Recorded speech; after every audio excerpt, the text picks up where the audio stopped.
오늘 바이블 타임의 본문은 스가랴 8장에서 14장까지의 말씀입니다. 스가랴서는 학개서와 더불어 그 바벨론에서 돌아온 이스라엘 백성들로 하여금 성전 재건을 촉구하는 메시지를 담고 있습니다. 학개서가 이 성전 재건을 중심으로 한 어떤 현실적인 이슈들을 중심으로 다루고 있다면, 이 스가랴서는 장차 오실 메시아와 그 주의 백성을 괴롭히던 그 열방을 향하여 그 멸망을 선포함으로써 주님의 백성에게 미래에 대한 그 소망과 기대를 갖게 하는 이제 그러한 메시지를 중심으로 하고 있습니다. 그런 점에서 이 스가랴서의 전반부는 이 성전 건축에 대한 염원을 바탕으로 메시지를 전하고 있다면, 이제 후반부는 메시아의 도래와 그 소망에 대해서 그 승리를 향한 예언의 내용이 주를 이루고 있습니다. 그 중에서도 오늘 우리가 살펴보는 스가랴 9장의 말씀은 이제 예수님의 예루살렘 입성을 예언한 말씀으로 우리에게 잘 알려져 있습니다. 우리 먼저 본문 9절 말씀을 한번 같이 읽도록 하겠습니다. 우리 스가랴 9장 9절 말씀 함께 읽겠습니다. 시온에 따라 크게 기뻐할지어다. 예루살렘에 따라 즐거이 부를지어다. 보라, 내 왕이 내게 임하시나니 그는 공의로우시며 구원을 베푸시며 겸손하여서 나귀를 타시나니 나귀의 작은 것 곧 나귀 새끼니라. 아멘. 먼저 크게 기뻐하며 즐거이 노래할 것을 선포하고 있습니다. 왜냐하면 다시금 왕이 오실 것이기 때문이죠. 그 왕을 빼앗긴 이스라엘 백성들에게 다시금 새로운 왕이 오신다는 것처럼 기쁜 소식은 없을 것입니다. 이처럼 백성들에게 이 메시아는 기쁨의 원천이기 때문에 이 사실을 크게 기뻐하고 즐거이 노래하라고 지금 말하고 있는 것이죠. 그런데 그 왕의 오심의 모습이 어떻습니까? 겸손하여서 나귀를 타시는데 나귀의 작은 것, 곧 나귀 새끼를 타신다고 말씀하십니다. 우린 이 말씀의 그 예언의 성취로서 예수님께서 예루살렘 성에 입성하실 때 나귀 새끼를 타고 들어오신 것들을 잘 알고 있죠. 예수님은 다윗의 후손이요 스가랴서에 예언된 바로 메시아였습니다. 나아가서 이 메시아가 어떤 분임을 설명하고 있습니까? 공의로우시며 구원을 베푸시는 분이라고 말씀하고 있죠.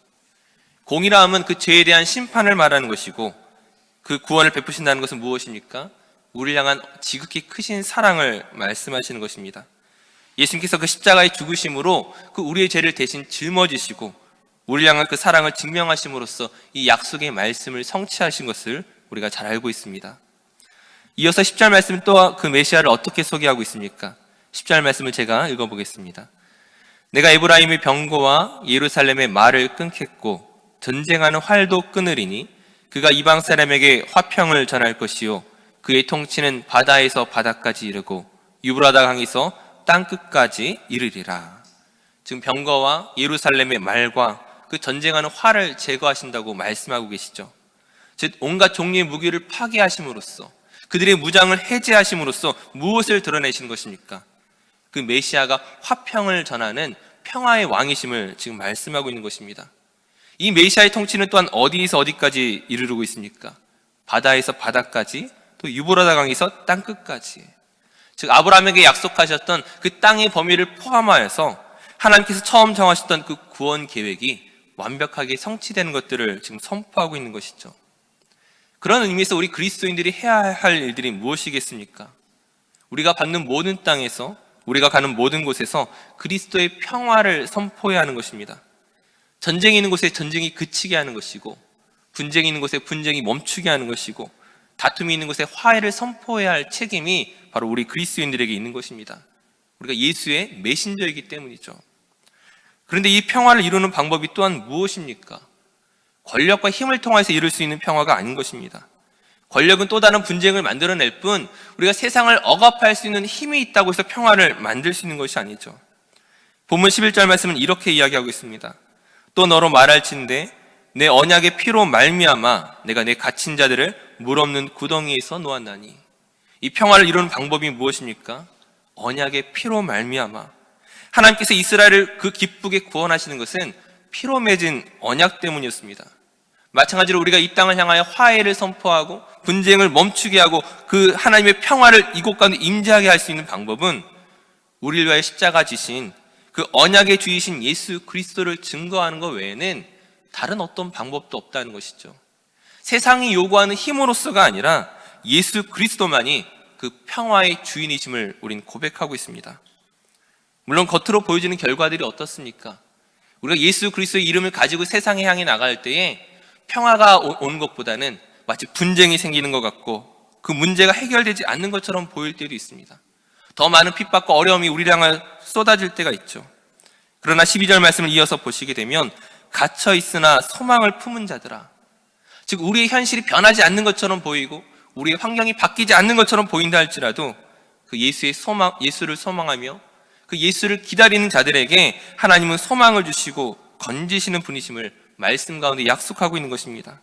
이 놀라운 승리를 위하여 누가 부름을 받은 것입니까? 바로 예수 그리스도를 믿는 저와 여러분이 이 일에 부름받은 것이었습니다. 원래 우리에게 이 메시아 예언은 이미 이루어진 예언입니다. 예수님께서 예언대로 오셨고 또한 예언대로 다스리고 계십니다. 하지만 또한 이 예언에는 이루어지지 않은 측면도 있죠. 그 평화와 승리의 완전한 누림은 지금 오늘 이 땅에서뿐만이 아니라 또 그 먼 미래에 다시금 이루어질 것이기 때문입니다. 즉 주님의 재림과 더불어 이 모든 것이 완전히 이루어질 때까지 우리는 종말론적인 그런 긴장 가운데서 살아가고 있는 것이죠. 하지만 이 긴장이라는 것이 앞서 말씀드렸던 것처럼 우리가 세상을 향하여 너무 두려워하거나 혹은 교만하여 우리가 할 것이 아무것도 없다고 여기는 그런 태도는 아니라는 것이죠. 예수님께서 이 땅에 겸손하게 오셔서 죄와 사망을 이기시고 승리하셨던 것처럼 오늘 우리는 겸손하게 세상에 썩어져가는 미랄이 되어야 하는 것입니다. 자신의 유익을 구하는 삶이 아니라 다른 이들을 섬기는 삶입니다. 세상에 으뜸이 되고자 하는 것을 목표로 하는 것이 아니라 소외된 이들을 찾아가며 돕는 삶입니다. 예수 그리스도께서 그 언약의 피로 이 모든 것들을 이루셨던 것처럼 그 예수님의 그 섬김의 삶의 방식을 우리가 그대로 본받아서 이 땅에 평화를 만들어내는, 평화를 이뤄내는 그 귀한 사명을 가졌음을 우리가 인식해야겠습니다. 이 모든 삶에 대해서 우리가 모르는 것이 아니죠. 하지만 머리로만 아는 것이 아니라 우리의 실제 삶을 통하여 이 섬김을 드러낼 때 그리스도가 밝히 증거될 것이고 그 그리스도의 평화가, 그 능력이 우리의 세상을 바꾸게 될 줄로 믿습니다. 다시 한번 그 주님의 능력과 도우심을 힘입는 인생이 어떤 것인지를 이 세상에 밝히 드러낼 책임이 우리에게 있음을 기억하시고 담대한 믿음으로 그 구원의 날을 이루어가는 저와 모든 손을 내시기를 간절히 축원합니다. 기도하겠습니다. 사랑의 하나님, 겸손의 왕으로 오셔서 우리를 구원하시고 승리를 이루신 예수 그리스도로 말미암아 오늘 우리가 축복의 인생을 살아가는 줄 믿습니다. 구원함을 받은 우리가 그 복음의 전달자로 기쁨의 소식을 전하는 삶을 살아갈 수 있도록 우리를 붙들어 주시옵소서.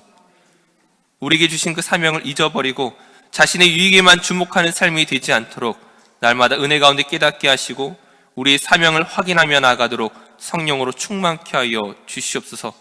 우리가 밟는 모든 땅에서 그리스도의 평화가 이루어질 수 있도록 우리를 사용하여 주시옵소서. 이 모든 것 감사드리며 예수님의 이름으로 기도드립니다. 아멘.